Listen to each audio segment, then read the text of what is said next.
Hi everyone and welcome. This is a overview of what our final project is going to be for our texturing class. And as you can see here, this is a really weird looking version of my white mage model.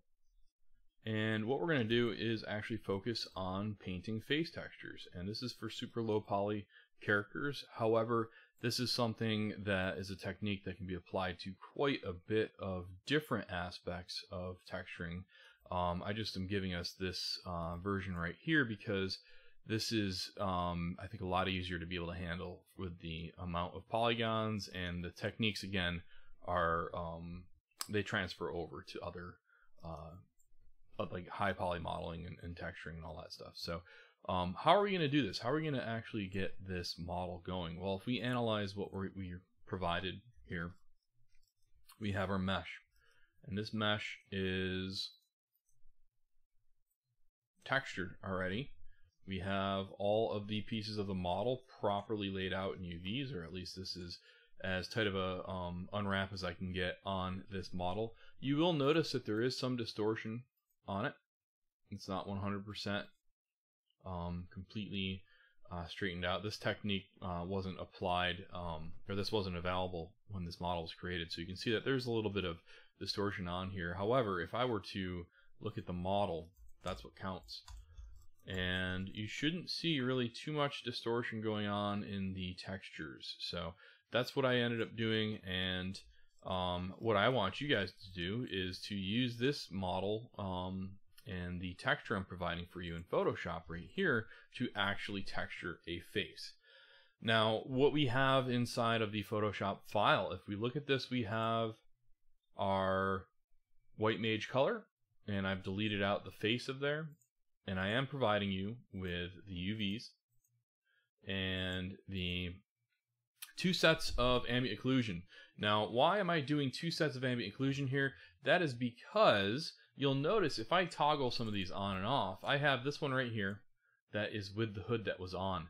And what I ended up noticing with this one is that I do have a nice line around where that hood shadow is projecting onto the face. So you can kind of see where that would be occurring right here. So I could use that sample of color and push that texture back into the rest of the texture there. So I don't want to see this random cutoff. I want to fix that, and I'll show you guys how to do that in a second. And then this one right here is just a bake that was with the head. And why I had that one baked is because you can see the neck has a little bit better of a defined shadow there. So this one doesn't. It's kind of got some gaps in there, and this one does. So what I am going to do with this is kind of use both of these and try to figure out how to use this to start off with my shadows. That's why I love to use ambient occlusions, is because they define where our specific points of interest or where intersections of geometry might be, so I can start to plan that out when I'm painting. Last but not least, there is this strip right here, and this is my hair. So all of this goes into our texture sheet that I want you guys to do. And so if we end up looking at some stuff I have right here, Ben Matheson, you'll notice the website. Weirdest website name ever. However, growing up, as I was a young artist trying to figure out what the heck I was doing, this person was posting a ton of content, and I was really drawn to the low poly technique that Ben Matheson does. And so what I ended up doing was I would always look at his stuff, and his stuff was just super valuable.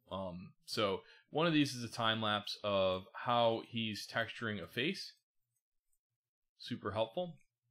Another one of these is how he textures eyes, and that's something you have to do, so that's going to be helpful. Now the eyes would have to be not on a 3D object, but they would be on your inside of the texture sheet, but this is the same exact concept here. And so there's some other fun stuff he's got in there.